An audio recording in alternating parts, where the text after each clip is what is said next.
welcome back. My name is Carrie and today I'm going to show you a prefab home unlike anything I have ever shown on the channel. This is a first ever. I know viewers like it when I post videos about homes built in and available across the United States, so I think you're going to enjoy this little number built by today's sponsor, Champion Homes. One of the things that I see quite often in the comments is the request to see real homes that have been delivered, but a lot of times that's easier said than done. Today is not one of those times. This one's exciting because not only is it a real build, but it also has a great look and interesting function that could be applied to a bunch of different uses. Long story short, it's got it going on, so I think it only makes sense to get right into it. One of the most interesting things about the prefab home industry is the number of different sizes, styles, and uses available and being built right now, as we speak. Even better yet, if you've got an idea but haven't been able to find someone building it, it doesn't necessarily mean it doesn't or can't exist. It's kind of like a league of their own. If you build it, they will come, except it's backwards. If you dream it, they will build. Reaching with the reference, but that's not what's important here. What's important here is with some companies you can show up with an idea and they'll take that idea, build it in their factory, then it can ship out to your location. You don't always have to order directly off the menu, folks. Every time I go, I order the spicy chicken sandwich at BP and it hasn't been on the menu for 10 plus years.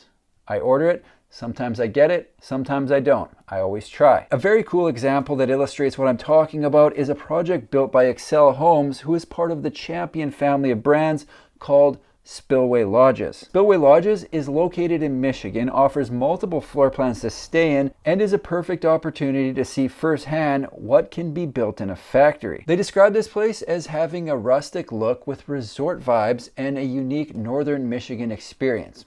Honestly, it looks pretty inviting. Now, before you get too excited about what you want to build in a factory and try to completely reinvent the wheel, a couple things to keep in mind so we're all on the same page. Most importantly, the floor plan will have to be buildable in a factory for this to work, and that means adjustments may have to be made to the design. If you know that going in, it's not a big deal. Just don't get married to the exact plan with the exact dimensions that you put down on your sheet of graph paper and you're good. I could go on and on about this, but it's going to be a lot easier if I just get into a real life example. A company that's taken an idea, built it in their factory, and delivered it to site is Champion Homes. They've done it many times, but this is a really cool example. If you haven't heard of Champion Homes, they're one of the biggest factory-built home providers in North America with over 40 factories under their umbrella. And out of those factories, they've built over 3 million homes. I'm guessing a lot of people have already heard of Champion. They've been at this for decades. But what you might not realize is they have the ability to take on custom projects like Spillway Lodges. Their website says Champion offers many factory-built solutions from single-family and multifamily homes to park models and ADUs. Our manufactured homes and modular homes are distributed through a large and growing network of retailers, builders, and developers. As a result, you'll find Champion-built structures in a variety of neighborhoods, from rural to urban and everything in between. On top of that, their homes are built under multiple names, so it is possible that you've looked at a Champion home without even knowing that you're looking at a Champion home. One of their brands is called Excel Homes, built by Champion Modular, a company in the Champion Homes family, and they built out the project known as Spillway Lodges. If you go on the Champion Homes website, they've got a bunch of information about their manufactured homes and modular homes, but this is a behind-the-scenes look at a custom build to show you what's possible. What's exciting about this build is not only is it an example of what's possible that's outside the norm, but it's a place that interested parties could potentially visit and stay in to see how it looks and feels in person. The build in question is located in Bel Air, Michigan, and is said to provide the perfect blend of natural beauty and small town charm. Go there for a weekend and maybe you'll have your very own Hallmark movie experience, who knows? Although my vehicle broke down last week and I wasn't invited to a single charming town gathering. It just ended up sweaty and mad. I have not been to Spillway Lodges, but they've got a laundry list of amenities that have me interested, including a gym, hot tubs, cold plunge, rooftop decks, and some putting greens. So they've definitely got a couple things to do after checking out the structures. I'm going to put this place on my list. What they built here is 6 buildings, each containing 6 units for a total of 36 units. Obviously, this specific use case is a vacation rental, but it could be used for multiple different purposes like a long-term rental, a house hack, multi-generational living, and the list goes on. First things first, I want to start with the exterior of these homes. What they've got here is a 15 14-foot 9-inch by 56-foot single section modular stacked on top of another, and there are a couple key items that give this build such a cool look. Check out the roof. What we're looking at here is a 12-12 roof pitch. To me, it looks like they were going for a modern take on a traditional chalet, and the 12-12 pitch helps to get that look. The second thing I like is the black windows and trim. No specific reason, I just think it looks sharp. Here's the thing. Overall, I really like the look of this build, but the look is definitely enhanced by the fact that they've got two units side by side joined with a deck.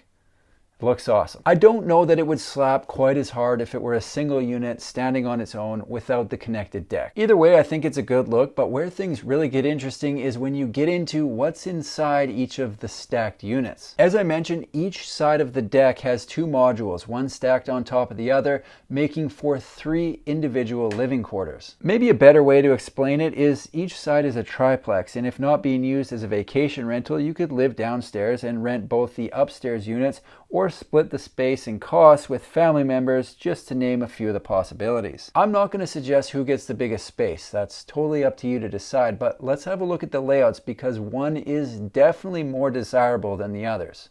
Without question. The top floor is separated into 2 spaces, both studios, that are accessed from a central hall that runs side to side. Each of the top floor studios is about 380 square feet and comes complete with a kitchen, bathroom, and a living room that doubles as the bedroom. The way the studios are set up, you enter on the end into a landing beside the bathroom. The kitchen is located on the right wall and runs along the wall before turning into a peninsula that separates the kitchen and the living space. The living space is where there would most likely be a folding couch, and then at the end of the space they've got a wall of windows. At first glance, this looks like a pretty standard studio layout. It took me a minute to notice the optional built-in bunk beds. Sure, built-in bunk beds make more sense in a vacation rental situation, but even if it wasn't, I would be taking this option. And here's why. I was living in a studio recently about this size, and when guests came to visit, they had to sleep on a half-size couch thing that was pretty much directly beside my bed. It wasn't necessarily a problem because I usually fall asleep in about 5 seconds, but it would have been better if I had a proper set of bunks that were tucked up in a different space like these ones. If you're wondering if I get enough guests to justify having a designated sleeping area for said guests, the answer is no. I've had 2 in the last 8 months. However, I'm still taking this option. In a sub 400 square foot space, storage can be a potential issue, and I would use a top bunk for bulky items that don't fit well anywhere else, then just place them on the floor if someone was sleeping over and called dibs on the top bunk. The other half of the top floor is a mirrored version of what we just saw, meaning both studios are essentially the same. The studios are super, but the best part about these models is what they've got going on the main floor. If I had to choose between the 3, I'm taking the ground floor unit. The main unit in the spillway lodges spans the entire downstairs and consists of 2 bedrooms and 2 bathrooms. The way they have the ground floor plan set up, it's a split floor plan with bedrooms at either end of the home, a layout that I think works well in homes with this width or similar. The entrance is on the side directly across from the bathroom, easy access for days you're enjoying a couple icy hots on the patio. To the left of the bathroom is the first bedroom. In this plan, both bedrooms are almost the same size. They're as close as it gets. The bedroom closest to the entrance is 160 square feet and the other is 162 square feet. Heading the other direction past the bathroom, the plan opens up to the living room on the left. The left side of the home has the living, then dining room, and the kitchen is on the right. The kitchen is complete with a fridge, stove, dishwasher, and plenty of cabinet space for a 2-bedroom home. Here's what's great about this plan. Having bedrooms at either end of the home pretty much eliminates halls, leaving the midsection of the home open. I like it. Finally, they've got the laundry room in line with the second bathroom. Then at the end, they've got the second bedroom, which is 2 square feet bigger than the other. I thought the bedrooms were pretty much created equal, but looking at the location of the laundry room, the ensuite, and the added 2 square feet, I'm setting up shop down at this end. Other factors to note with this build that you might not be able to pick up from the pictures, and certainly not from the floor plan, are the ceiling heights. The ground floor has 9-foot ceilings and the top is 8'6". If this build isn't a perfect example of what's possible in this industry that people might not know about, I don't know what is. Big thank you once again to Champion Homes for sponsoring this video. There is a lot more going on in the prefab home industry than most people realize. Champion Homes builds a combination of single-family, multi-family homes to park models, ADUs, and can take on a custom project. I like the look of the Champion modular spillway lodges and find the entire build very interesting, so I'll be following along with what they're up to and posting updates right here on my YouTube channel. That's all I've got for today. If you like prefab home videos, make sure to subscribe to my channel because I've got new ones coming out every single week. Thanks for watching.